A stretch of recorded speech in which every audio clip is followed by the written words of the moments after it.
जय श्री कृष्णा, राधे राधे। दोस्तों, आज मैं आप सभी भक्तों को लड्डू गोपाल की बिल्कुल सत्य और अद्भुत लीला कथा सुनाऊंगी, जिसे सुनकर आपका प्रेम, आपका विश्वास अपने ठाकुर जी के प्रति प्रगाढ़ हो जाएगा। दोस्तों, कुछ लोग कहते हैं कि मूर्ति को क्या नहलाना, मूर्ति को क्या भोग लगाना।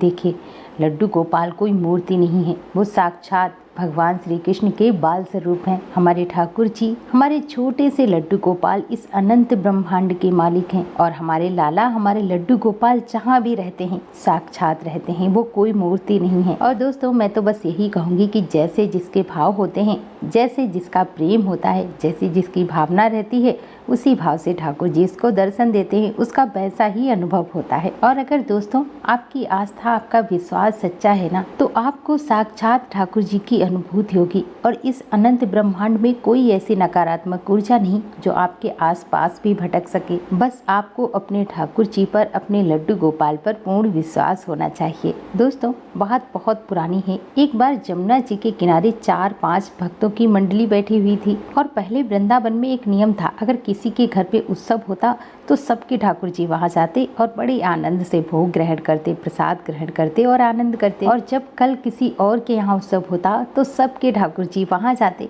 और बड़ा आनंद करते। मतलब जिन भक्तों के घर पे लड्डू गोपाल ठाकुर जी विराजित होते थे, वह एक दूसरे के यहाँ उत्सव में, मांगलिक कार्यक्रम में शामिल करते थे, अपने ठाकुर जी को लेकर जाते थे। अब वो जो भक्त यमुना जी के किनारे बातें कर रहे थे बैठे बैठे, उन्होंने कहा कि देखो, हम सबके घर उत्सव हो गया, मांगलिक कार्यक्रम हो गया, हम एक दूसरे के घर पे अपने लाला को भी लेकर गए, लेकिन उनमें से एक भक्त ऐसा था जिसके घर पे कोई उत्सव नहीं हुआ था, कोई मांगलिक कार्यक्रम नहीं हुआ था। तो उन्होंने उसकी तरफ इशारा करते हुए कहा कि इनके घर पे कोई उत्सव नहीं हुआ और इनके घर पे हम अपने लाला को लेकर भी नहीं गए। तो सभी भक्त मिलकर पूछने लगे कि भैया, तुम कब उत्सव कर रहे हो? हम सब अपने अपने लाला, अपने लड्डू गोपाल को तुम्हारे घर लेकर आएंगे। तो जैसे ही उस भक्त ने यह बात सुनी तो बड़ा धीरे से बोला कि ऐसा करो, आप लोग मेरी कुटिया में कोई भी उत्सव मत करो। तो वो सभी भक्त मिलकर पूछने लगे, क्यों, तुम अपने ठाकुर जी का उत्सव नहीं मनाते हो?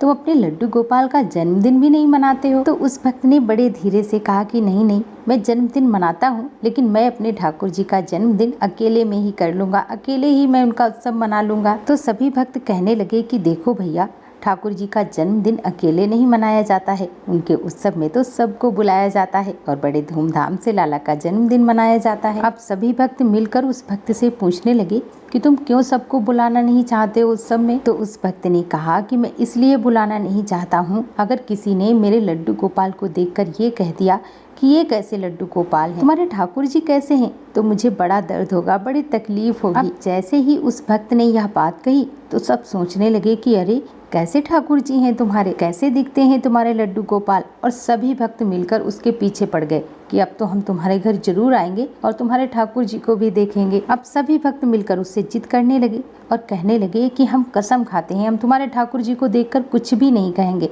बस तुम हमें अपनी कुटिया पर बुलाओ और हम सभी मिलकर बड़ी खुशी से ठाकुर जी का जन्मदिन मनाएंगे। अब उस भक्त ने सभी भक्तों को सौगंध खिलाई कि तुम सब लोग सौगंध खाओ कि मेरे ठाकुर जी को, मेरे लड्डू गोपाल को तुम में से कोई भी देखकर ये नहीं कहेगा कि ये कैसे ठाकुर जी हैं। अब उसकी बात मानकर सबने सौगंध खा ली और कहने लगे कि हम में से कोई नहीं कहेगा कि तुम्हारे ठाकुर जी कैसे हैं, बस तू मुझे अपनी कुटिया पर बुला। अब कुछ दिन के बाद उस भक्त ने अपने ठाकुर जी का जन्मदिन मनाया और उन सब भक्तों को आमंत्रित किया, उन्हें अपने घर पे बुलाया। अब जब वो सभी भक्त मिलकर उसकी कुटिया में पहुंचे तो बड़ी अच्छी सुगंध आ रही थी, इत्र की खुशबू आ रही थी। सभी भक्त कुटिया में प्रवेश करते ही आपस में बातें करने लगे कि देखो, इत्र की कितनी अच्छी सुगंध आ रही है, लेकिन ठाकुर जी कहीं दिखाई नहीं दे रहे, ठाकुर जी कहाँ बैठे हैं? तो उस भक्त से पूछने लगे तो उसने दूर दिखाया कि एक चौकी के ऊपर एक मटका रखा था और मटके के ऊपर ही मोगरा के पुष्प लगे हुए थे और उन्हीं पुष्पों में इत्र लगा था, उसी की बहुत सुंदर खुशबू आ रही थी। उसी पर चंदन लगा था और सुंदर से वस्त्र उसके ऊपर उड़ाए हुए थे और उसी की तरफ इशारा करते हुए वो भक्त बोला कि ये रहे मेरे ठाकुर जी। अब वो सभी भक्त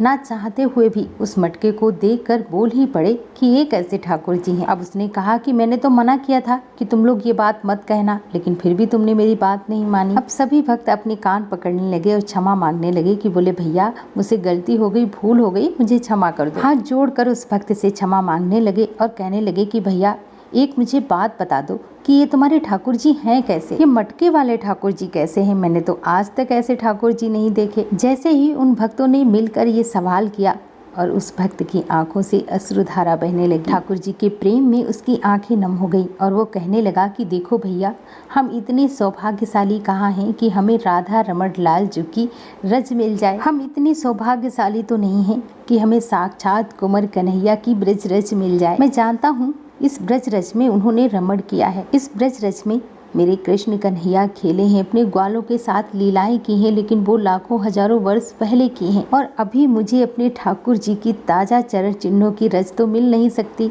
और मैंने कथा में सुना है कि वैष्णवों के भक्तों के चरणों की धूल और ठाकुर जी के चरणों की धूल समान है। ठाकुर जी के भक्तों के चरणों की रज ठाकुर जी के चरणों की रज के समान है। तो इसीलिए मैं यही करता हूँ, मैं पूरे वृंदावन में विचरण करता हूँ, पूरे वृंदावन में रमण करता हूँ और जहाँ से वैष्णव निकल कर जाते हैं, ठाकुर जी के भक्त निकल कर जाते हैं, उनके चरणों की मैं रज लेकर आता हूँ और उन वैष्णवों की चरणों की रज को लाकर मैं इस मटके में भर देता हूँ और वैष्णवों की चरणों की रज को ही मैं श्यामा श्याम के स्वरूप में मानकर मैं रोज प्रतिदिन पूजा करता हूँ और इसी तरह से मैं नित्य ठाकुर जी की सेवा अर्चना वंदना करता हूँ। उस भक्त की बात सुनकर उन सभी भक्तों की आंखें नम हो गई और कहने लगे कि यही है, सच में यही है ठाकुर जी, यही है असली ठाकुर जी और यही असली प्रेम है। देखो दोस्तों, ठाकुर जी की भक्ति में, भगवान की भक्ति में मन लग जाना कोई बड़ी बात नहीं है, लेकिन अगर हम ठाकुर जी के प्यारे भक्तों के, वैष्णवों के भक्त हो जाते हैं तो ये बड़ी बात है। क्योंकि अगर हम अपने ठाकुर जी, अपने लाला से सच्चा प्रेम करते हैं तो उनके भक्तों से भी हमें प्रेम होना चाहिए, वैष्णवों से भी हमें प्रेम होना चाहिए। क्योंकि हर जीव में, हर जंतु में, कण कण में ठाकुर जी विद्यमान है। क्योंकि आपने महसूस किया होगा, जैसे ही आप किसी के समीप जाओगे आपको उसके अवगुण दिखाई देने लगते हैं, उस व्यक्ति के दोष आपको दिखने लगते हैं, ये निश्चित बात है। और जहाँ दोस्तों ठाकुर जी के भक्तों में, साधु संतों में, वैष्णवों में हमें दोष दिखाई देने लगता है और जहाँ आपको दोष दिखा नहीं कि आपकी भक्ति नष्ट हो जाएगी, आपकी भक्ति समाप्त हो जाएगी। और जब हम अपने लाला से सच्चा प्रेम करते हैं तो उनके भक्तों से जब हम प्रेम करने लगते हैं, उनके भक्तों में जब हमें कोई दोष दिखाई नहीं देता है तो आप समझ लीजिएगा कि आपकी भक्ति, आपको ठाकुर जी ने स्वीकार कर लिया है, आपकी भक्ति प्रगाढ़ है और ठाकुर जी की आप पर असीम कृपा है और आपको ठाकुर जी प्राप्त हो गए हैं। और दोस्तों, मेरे साथ एक बार प्रेम से बोलो लड्डू गोपाल की जय, कृष्ण कन्हैया की जय, जय जय श्री राधे।